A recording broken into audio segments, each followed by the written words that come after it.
जो लोग महाराष्ट्र से परिचित होंगे उन्हें पता होगा कि वहां पर जब जय भवानी कहते हैं तो जय शिवाजी का बुलंद नारा लगता है। जय भवानी, जय भवानी, जय भवानी, जय भवानी। आज हम यहां पर एक और ऐतिहासिक महाविजय का उत्सव मनाने के लिए इकट्ठे हुए हैं। आज महाराष्ट्र में विकासवाद की जीत हुई है। महाराष्ट्र में सुशासन की जीत हुई है।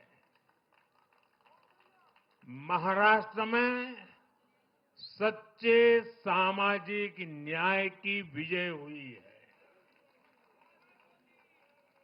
और साथियों, आज महाराष्ट्र में झूठ, छल, फरेब बुरी तरह हारा है।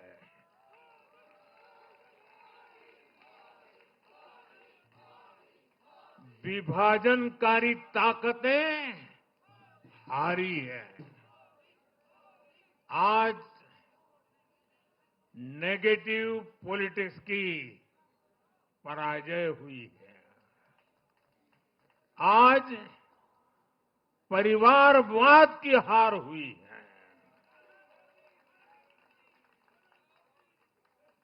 आज महाराष्ट्र ने विकसित भारत के संकल्प को और मजबूत किया है। मैं देश भर के भाजपा के, एनडीए के सभी कार्यकर्ताओं को बहुत बहुत बधाई देता हूं, उन सबका अभिनंदन करता हूं।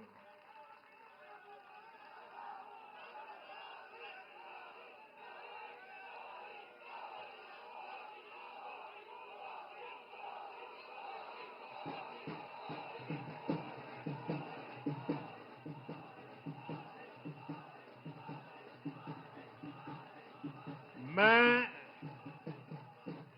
श्री एकनाथ शिंदे जी, मेरे परम मित्र देवेंद्र फडणवीस जी, भाई अजीत पवार जी, उन सब की भी भूरी भूरी प्रशंसा करता हूं। साथियों, आज देश के अनेक राज्यों में उपचुनावों के भी नतीजे आए हैं। नड्डा जी ने विस्तार से बताया है, इसलिए मैं विस्तार में नहीं जा रहा हूं। लोकसभा की भी हमारी एक सीट और बढ़ गई है।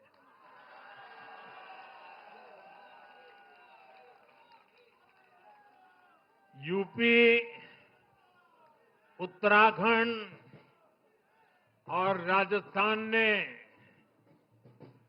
भाजपा को जमकर समर्थन दिया है। असम के लोगों ने भाजपा पर फिर एक बार भरोसा जताया है। मध्य प्रदेश में भी हमें सफलता मिली है। बिहार में भी एनडीए का समर्थन बढ़ा है। ये दिखाता है कि देश अब सिर्फ और सिर्फ विकास चाहता है। मैं महाराष्ट्र के मतदाताओं का हमारे युवाओं का, विशेषकर माताओं बहनों का, हमारे किसान भाई बहनों का, देश की जनता का आदरपूर्वक नमन करता हूं। साथियों, मैं झारखंड की जनता को भी नमन करता हूं। झारखंड के तेज विकास के लिए हम अब और ज्यादा मेहनत से काम करेंगे और इसमें भाजपा का एक एक कार्यकर्ता अपना हर प्रयास करेगा। साथियों, छत्रपती शिवाजी महाराजांच्या महाराष्ट्राने आज दाखवून दिले तुष्टीकरणाचा सामना कसा करायचा।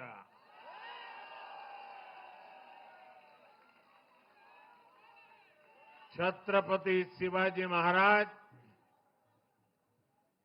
शाहूजी महाराज, महात्मा फुले, सावित्रीबाई फुले, बाबासाहेब आंबेडकर, वीर सावरकर, बाला साहब ठाकरे, ऐसे महान व्यक्तित्वों की धरती ने इस बार पुराने सारे रिकॉर्ड तोड़ दिए।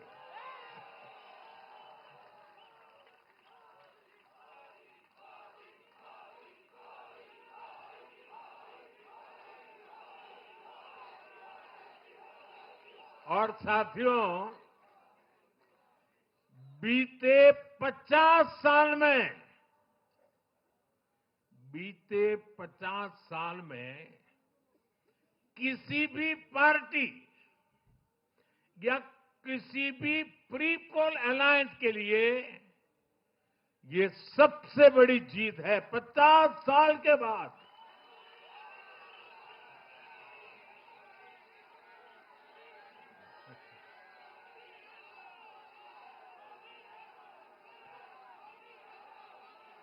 और एक महत्वपूर्ण बात मैं बताता हूं, ये लगातार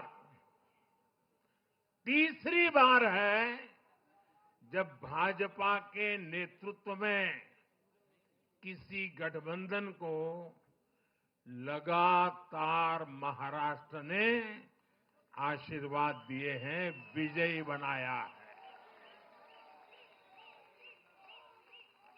और ये लगातार तीसरी बार है जब भाजपा महाराष्ट्र में सबसे बड़ी पार्टी बनकर उभरी है।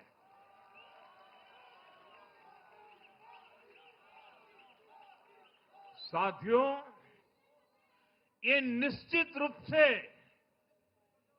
ऐतिहासिक है। ये भाजपा के गवर्नेंस मॉडल पर मुहर है।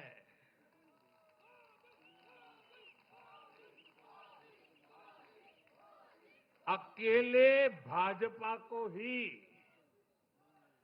कांग्रेस और उसके सभी सहयोगियों से कहीं अधिक सीटें महाराष्ट्र के लोगों ने दी है।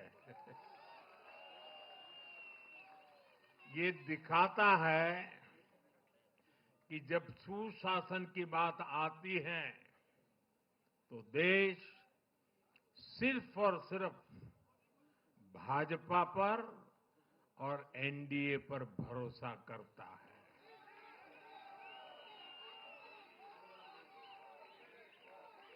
साथियों, एक और बात है जो आपको और खुश कर देगी। महाराष्ट्र देश का छठा राज्य है जिसने भाजपा को लगातार 3 बार जनादेश दिया है।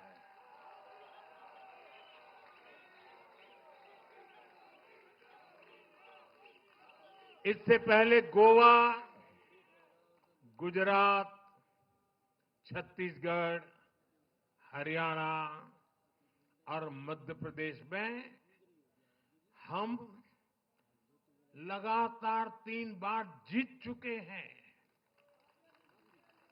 और बिहार में भी एनडीए को 3 बार से ज्यादा बार लगातार जनादेश मिला है।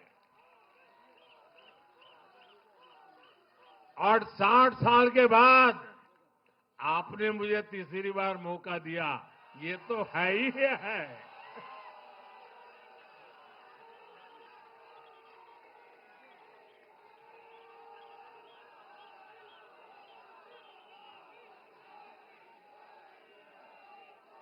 ये जनता का हमारे सुशासन के मॉडल पर विश्वास है और इस विश्वास को बनाए रखने में हम कोई कोर कसर बाकी नहीं रखेंगे। साथियों, मैं आज महाराष्ट्र की जनता जनार्दन का विशेष अभिनंदन करना चाहता हूं। लगातार तीसरी बार स्थिरता को चुनना, ये महाराष्ट्र के लोगों की सूझबूझ को दिखाता है। हां, बीच में जैसा अभी नड्डा जी ने विस्तार से कहा था, कुछ लोगों ने धोखा करके अस्थिरता पैदा करने की कोशिश की, लेकिन महाराष्ट्र ने उनको नकार दिया है और उस पाप की सजा मौका मिलते ही दे दी है।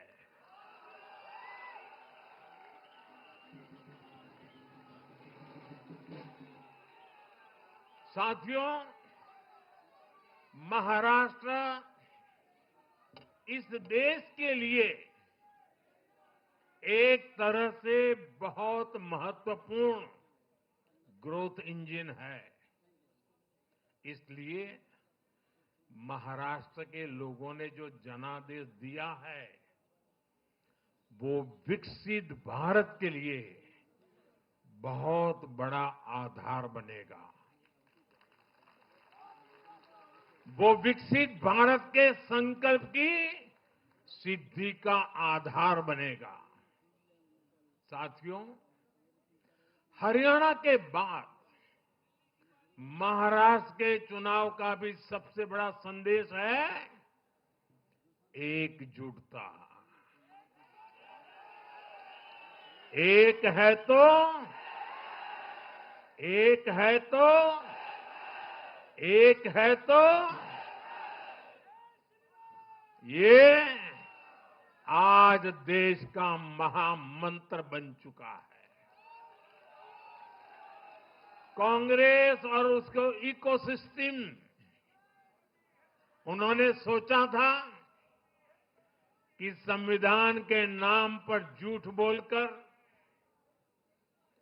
आरक्षण के नाम पर झूठ बोलकर एससी, एसटी, ओबीसी को छोटे छोटे समूह में बांट देंगे। वो सोचते थे सब बिखर जाएंगे।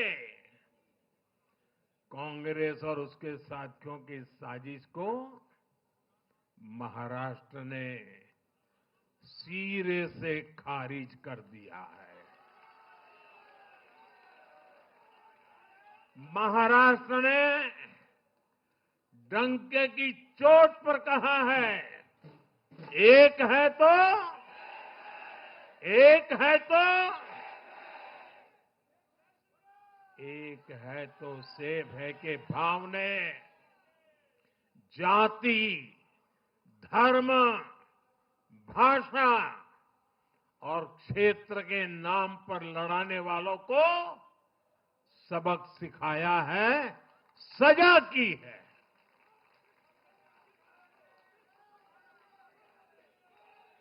आदिवासी भाई बहनों ने भी भाजपा एनडीए को वोट दिया। ओबीसी भाई बहनों ने भी भाजपा एनडीए को वोट दिया। मेरे दलित भाई बहनों ने भी भाजपा एनडीए को वोट दिया। समाज के हर वर्ग ने भाजपा एनडीए को वोट दिया।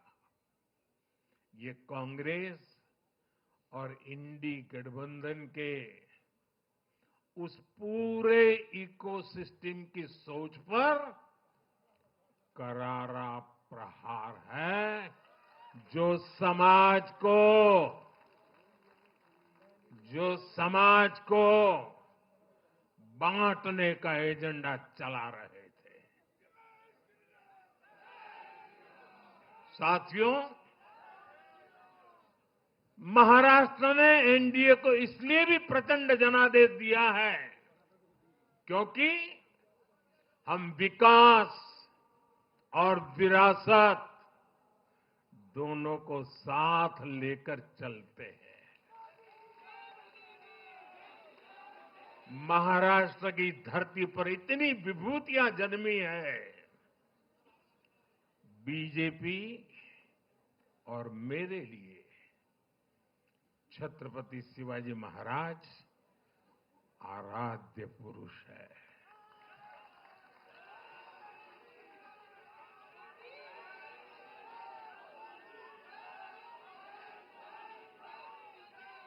धर्मवीर छत्रपति संभाजी महाराज हमारी प्रेरणा है। हमने हमेशा बाबा साहब आंबेडकर, महात्मा फूले, सावित्रीबाई फूले, इनके सामाजिक न्याय के विचार को माना है। यही हमारे आचार में है, यही हमारे व्यवहार में है। साथियों, लोगों ने मराठी भाषा के प्रति भी हमारा प्रेम देखा है। कांग्रेस को वर्षों तक मराठी भाषा की सेवा का मौका मिला, लेकिन इन लोगों ने इसके लिए कुछ नहीं किया। हमारी सरकार ने मराठी को क्लासिकल लैंग्वेज का दर्जा दिया। मातृभाषा का सम्मान, संस्कृतियों का सम्मान और इतिहास का सम्मान हमारे संस्कार में है, हमारे स्वभाव में है।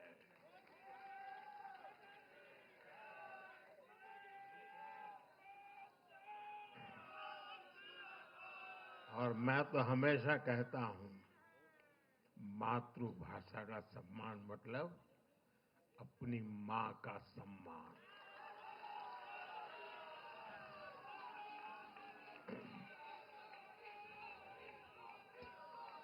और इसलिए मैंने विकसित भारत के निर्माण के लिए लाल किले की प्राचीर से पंच प्राणों की बात की।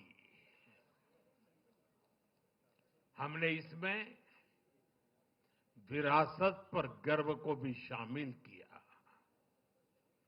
जब भारत विकास भी और विरासत भी इसका संकल्प लेता है तो पूरी दुनिया इसे देखती है। आज विश्व हमारी संस्कृति का सम्मान करता है। क्यों? क्योंकि हम इसका सम्मान करते हैं। अब अगले 5 साल में महाराष्ट्र विकास भी विरासत भी के इसी मंत्र के साथ तेज गति से आगे बढ़ेगा। साथियों, इंडी वाले देश के बदले मिजाज को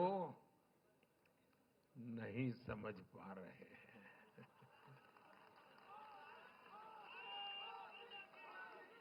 ये लोग सच्चाई को स्वीकार करना ही नहीं चाहते। ये लोग आज भी भारत के सामान्य वोटर के विवेक को कम करके आंकते हैं। देश का वोटर, देश का मतदाता अस्थिरता नहीं चाहता। देश का वोटर नेशन फर्स्ट की भावना के साथ है। जो कुर्सी फर्स्ट का सपना देखते हैं, उन्हें देश का वोटर पसंद नहीं करता। साथियों, देश के हर राज्य का वोटर दूसरे राज्यों की सरकारों का आकलन भी करता है। वो देखता है कि जो एक राज्य में बड़े बड़े प्रॉमिस करते हैं, उनकी परफॉर्मेंस दूसरे राज्य में कैसी है।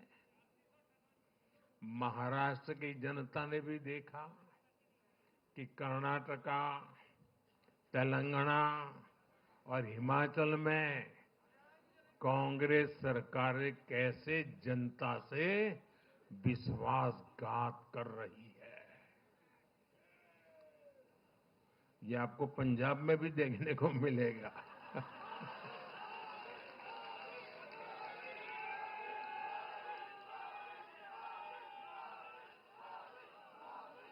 जो वादे महाराष्ट्र में किए गए, उनका हाल दूसरे राज्यों में क्या है। इसलिए कांग्रेस के पाखंड को जनता ने खारिज कर दिया है। कांग्रेस ने जनता को गुमराह करने के इसके लिए जो दूसरे राज्यों के अपने मुख्यमंत्री तक मैदान में उतारे, तब भी इनकी चाल सफल हो नहीं पाई। इनके ना तो झूठे वादे चले और ना ही खतरनाक एजेंडा चला।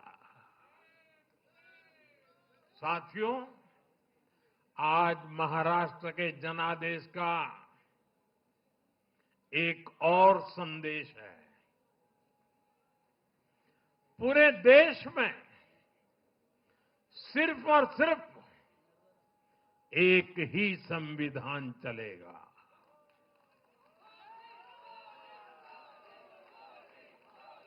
वो संविधान है बाबा साहब आम्बेडकर का संविधान, भारत का संविधान। जो भी सामने या पर्दे के पीछे देश में दो संविधान की बात करेगा, उसको देश पूरी तरह से नकार देगा। कांग्रेस और उसके साथियों ने जम्मू कश्मीर में फिर से आर्टिकल 370 की दीवार बनाने का प्रयास किया।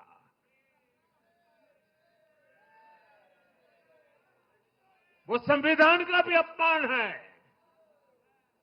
महाराष्ट्र ने उनको साफ साफ बता दिया कि ये नहीं चलेगा। अब दुनिया की कोई भी ताकत, और मैं कांग्रेस वालों को कहता हूं, कान खोल के सुन लो,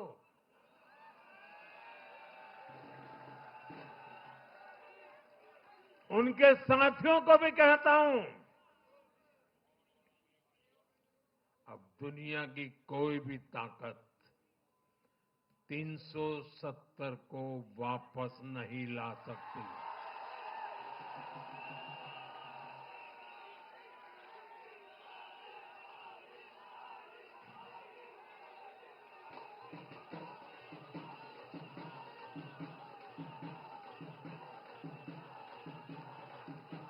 साथियों, महाराष्ट्र के इस चुनाव ने इंडी वालों का या गाड़ी वालों का दो मुहा चेहरा भी देश के सामने खोल करके रख दिया है।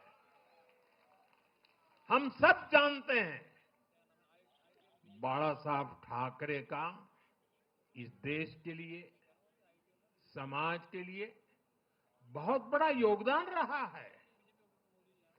कांग्रेस ने सत्ता के लालच में उनकी पार्टी के एक धड़े को साथ में तो ले लिया, तस्वीरें भी निकाल दी, लेकिन कांग्रेस का कोई नेता बाला साहब ठाकरे की नीतियों की कभी भी प्रशंसा नहीं कर सकती। और इसलिए मैंने अघाड़ी में कांग्रेस के साथी दलों को चुनौती दी थी कि वो कांग्रेस से बाला साहब ठाकरे की नीतियों की तारीफ में कुछ शब्द जरा बुलवा करके दिखाएं। आज तक वो ये नहीं कर पाए हैं। मैंने दूसरी चुनौती वीर सावरकर जी को लेकर के दी थी। कांग्रेस के नेतृत्व ने लगातार पूरे देश में वीर सावरकर का अपमान किया है, उन्हें गालियां दी है। महाराष्ट्र में वोट पाने के लिए इन लोगों ने टेम्पररी वीर सावरकर जी को जरा टेम्पररी गाली देना उन्होंने बंद किया है। लेकिन वीर सावरकर के तप त्याग के लिए उनके मुंह से एक बार भी सत्य नहीं निकला। और यही इनका दो मुहापन है। ये दिखाता है कि उनकी बातों में कोई दम नहीं है। उनका मकसद सिर्फ और सिर्फ वीर सावरकर को बदनाम करना है। साथियों, भारत की राजनीति में अब कांग्रेस पार्टी परजीवी बनकर रह गई है।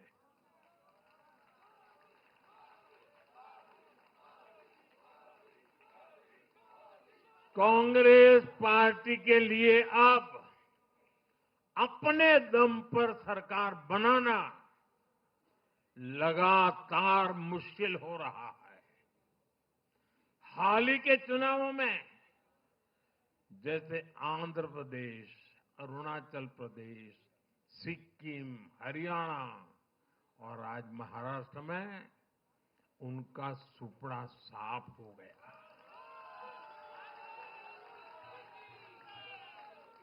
कांग्रेस की घिसी पीटी विभाजनकारी राजनीति फेल हो रही है, लेकिन फिर भी कांग्रेस का अहंकार देखिए। उसका अहंकार 7वें आसमान पर है। सच्चाई ये है कि कांग्रेस अब एक परजीवी पार्टी बन चुकी है। कांग्रेस सिर्फ अपनी ही नहीं बल्कि अपने साथियों की नाव को भी डुबो देती है। आज महाराष्ट्र में भी हमने यही देखा है। महाराष्ट्र में कांग्रेस और उसके गठबंधन ने महाराष्ट्र की हर 5 में से 4 सीट हार गई। अघाड़ी के हर घटक का स्ट्राइक रेट 20% से भी नीचे है। ये दिखाता है कि कांग्रेस खुद भी डूबती है और दूसरों को भी डुबोती है। महाराष्ट्र में सबसे ज्यादा सीटों पर कांग्रेस चुनाव लड़ी, उतनी ही बड़ी हार इनके सहयोगियों वालों को भी मिली। वो तो अच्छा है कि यूपी जैसे राज्यों में कांग्रेस के सहयोगियों ने उससे जान छुड़ा ली, वरना वहां भी कांग्रेस के सहयोगियों को लेने के देने पड़ जाते।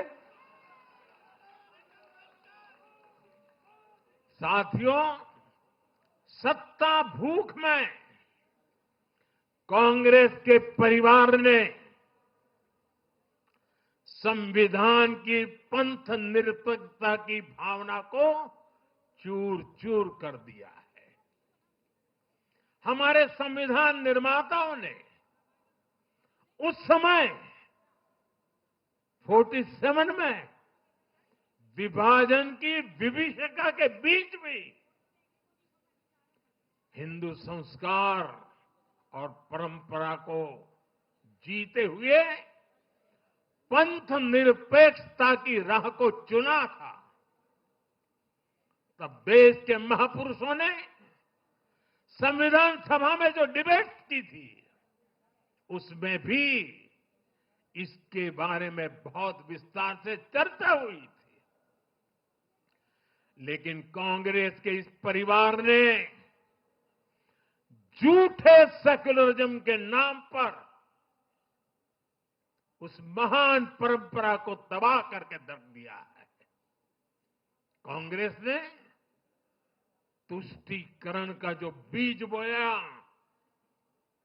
वो संविधान निर्माताओं के साथ बहुत बड़ा विश्वासघात है। और ये विश्वासघात मैं बहुत जिम्मेवारी के साथ बोल रहा हूं। संविधान के साथ इस परिवार का विश्वासघात है। दशकों तक कांग्रेस ने देश में यही खेल खेला।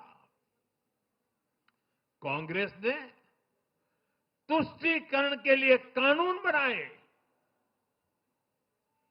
सुप्रीम कोर्ट के आदेश तक की परवाह नहीं की। इसका एक उदाहरण वक्फ बोर्ड है।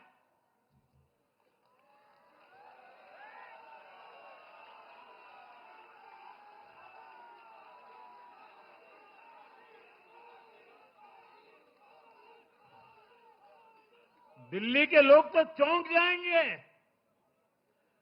हालात ये थी कि 2014 में इन लोगों ने सरकार से जाते जाते दिल्ली के आसपास की अनेक संपत्तियां वक्फ बोर्ड को सौंप दी थी।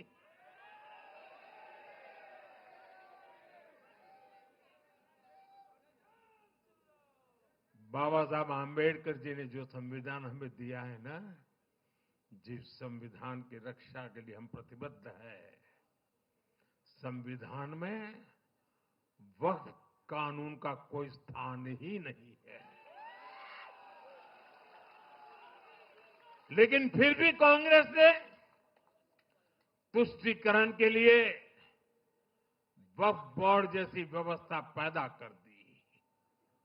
ये इसलिए किया गया ताकि कांग्रेस के परिवार का वोट बैंक बढ़ सके। सच्ची पंथ निरपेक्षता को कांग्रेस ने एक तरह से मृत्यु दंड देने की कोशिश की है।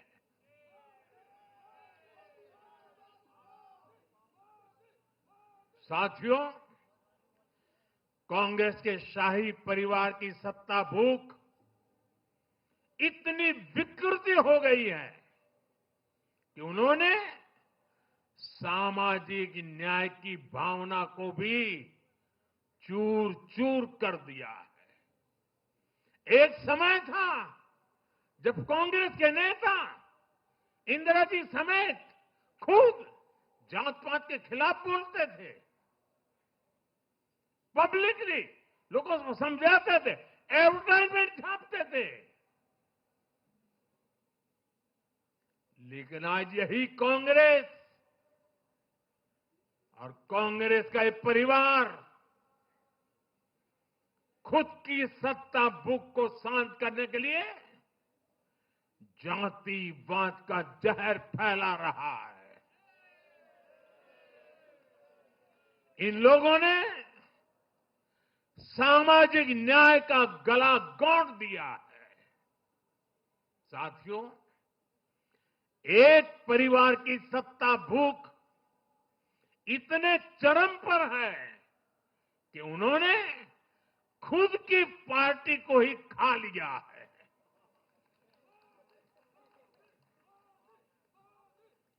देश के अलग अलग भागों में कई पुराने जमाने के कांग्रेस कार्यकर्ता हैं, पुरानी पीढ़ी के लोग हैं जो अपने जमाने की कांग्रेस को ढूंढ रहे हैं। लेकिन आज की कांग्रेस के विचार से, व्यवहार से, आदत से उनको ये साफ पता चल रहा है कि ये वो कांग्रेस नहीं है। इसलिए कांग्रेस में आंतरिक रूप से असंतोष बहुत ज्यादा बढ़ रहा है। उनकी आरती उतारने वाले भले आज इन खबरों को दबा के रखे, लेकिन भीतर आग बहुत बड़ी है। असंतोष की ज्वाला भड़क चुकी है। सिर्फ एक परिवार के ही लोगों को कांग्रेस चलाने का हक है। सिर्फ वही परिवार काबिल है, दूसरे नाकाबिल है। परिवार की सोच ने, इस जीत ने कांग्रेस में एक ऐसा माहौल भी बना दिया कि किसी भी समर्पित कांग्रेस कार्यकर्ता के लिए वहां काम करना मुश्किल हो गया है। आप सोचिए, कांग्रेस पार्टी की प्राथमिकता आज सिर्फ और सिर्फ परिवार है। देश की जनता उनकी प्राथमिकता नहीं है।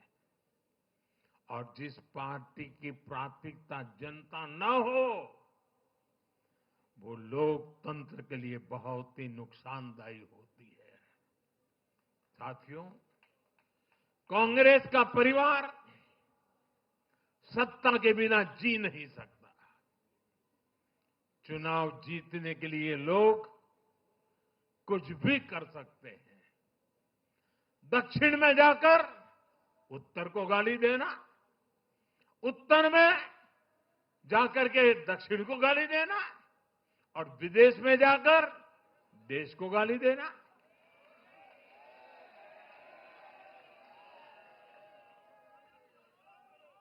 और अहंकार इतना कि ना किसी का मान, ना किसी की मर्यादा, और खुलेआम झूठ बोलते रहना, हर दिन एक नया झूठ बोलते रहना। यही कांग्रेस और उसके परिवार की सच्चाई बन गई है। आज कांग्रेस का अर्बन नक्सलवाद भारत के सामने एक नई चुनौती बनकर खड़ा हो गया है। इन अर्बन नक्सलियों का रिमोट कंट्रोल देश के बाहर है और इसलिए सभी को इस अर्बन नक्सलवाद से बहुत सावधान रहना है। आज देश के युवाओं को, हर प्रोफेशनल को कांग्रेस की हकीकत को समझना बहुत जरूरी है। साथियों, जब मैं पिछली बार भाजपा मुख्यालय आया था तो मैंने हरियाणा से मिले आशीर्वाद पर आपसे बात की थी। तब हमें गुरुग्राम जैसे शहरी क्षेत्र के लोगों ने भी अपना आशीर्वाद दिया था। अब आज मुंबई ने, पुणे ने, नागपुर ने, महाराष्ट्र के ऐसे सभी बड़े शहरों ने अपनी स्पष्ट राय रखी है।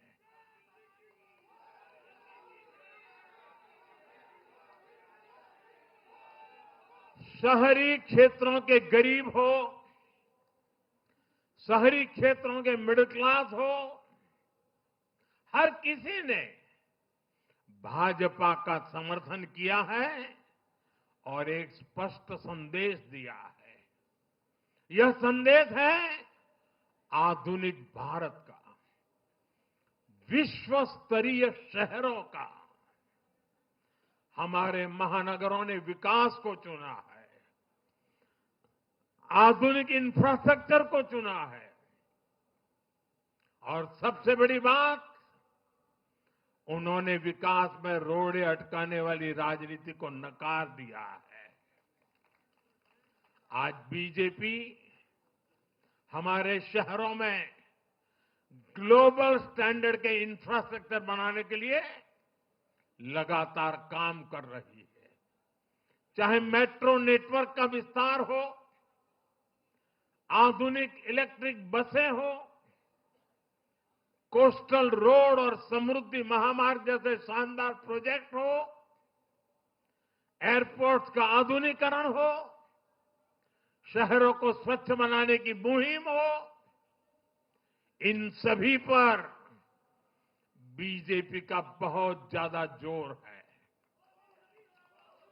आज का शहरी भारत ईज ऑफ लिविंग चाहता है और इन सब के लिए उसका भरोसा बीजेपी पर है, एनडीए पर है। साथियों, आज बीजेपी देश के युवाओं को नए नए सेक्टर्स में अवसर देने का प्रयास कर रही है। हमारी नई पीढ़ी इनोवेशन और स्टार्टअप के लिए माहौल चाहती है। बीजेपी से ध्यान में रखकर नीतियां बना रही है, निर्णय ले रही है। हमारा मानना है कि भारत के शहर विकास के इंजन है।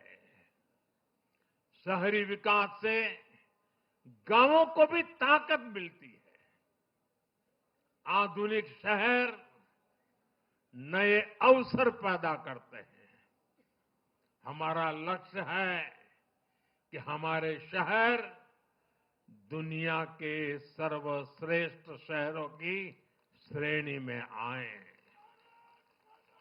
और बीजेपी एनडीए सरकारें इसी लक्ष्य के साथ काम कर रही है। साथियों, मैंने लाल किले से कहा था कि मैं 1,00,000 ऐसे युवाओं को राजनीति में लाना चाहता हूं जिनके परिवार का राजनीति से कोई संबंध नहीं। आज एनडीए के अनेक ऐसे उम्मीदवारों को मतदाताओं ने समर्थन दिया है। मैं इसे बहुत शुभ संकेत मानता हूं। साथियों, अरे चुनाव आएंगे जाएंगे, लोकतंत्र में जय पराजय भी चलती रहेगी, लेकिन भाजपा का एनडीए का ध्येय सिर्फ चुनाव जीतने तक सीमित नहीं है। हमारा ध्येय सिर्फ सरकार बनाने तक सीमित नहीं है। हम देश बनाने के लिए निकले हैं। हम विकसित भारत बनाने के लिए निकले हैं। भारत का हर नागरिक, एनडीए का हर कार्यकर्ता, भाजपा का हर कार्यकर्ता दिन रात इसमें जुटा है।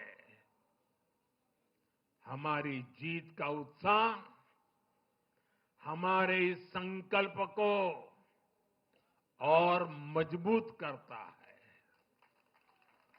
हमारे जो प्रतिनिधि चुनकर आए हैं वो इसी संकल्प के लिए प्रतिबद्ध है।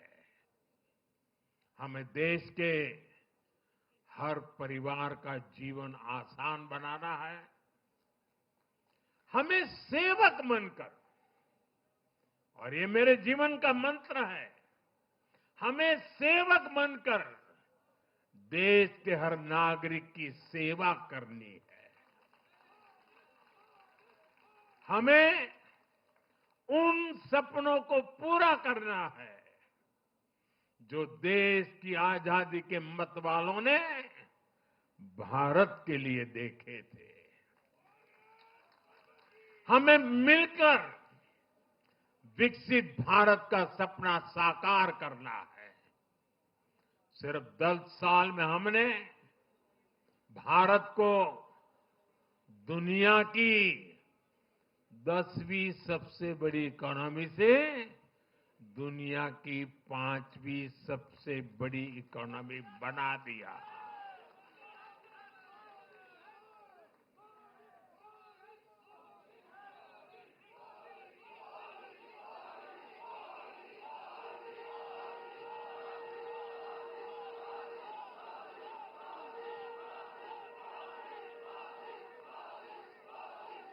किसी को भी लगता, अरे मोदी जी 10 में से 5 पर पहुंच गए, अब तो बैठो आराम से।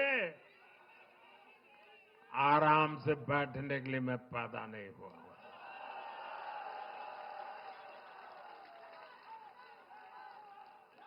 वो दिन दूर नहीं जब भारत दुनिया की तीसरी सबसे बड़ी अर्थव्यवस्था बन के रहेगा।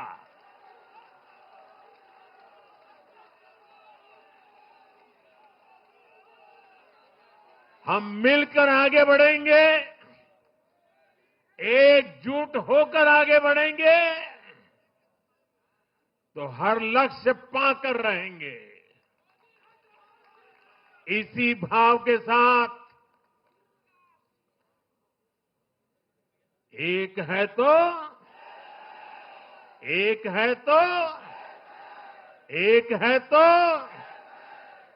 मैं एक बार फिर आप सभी को बहुत बहुत बधाई देता हूं, देशवासियों को बधाई देता हूं, महाराष्ट्र के लोगों को विशेष बधाई देता हूं।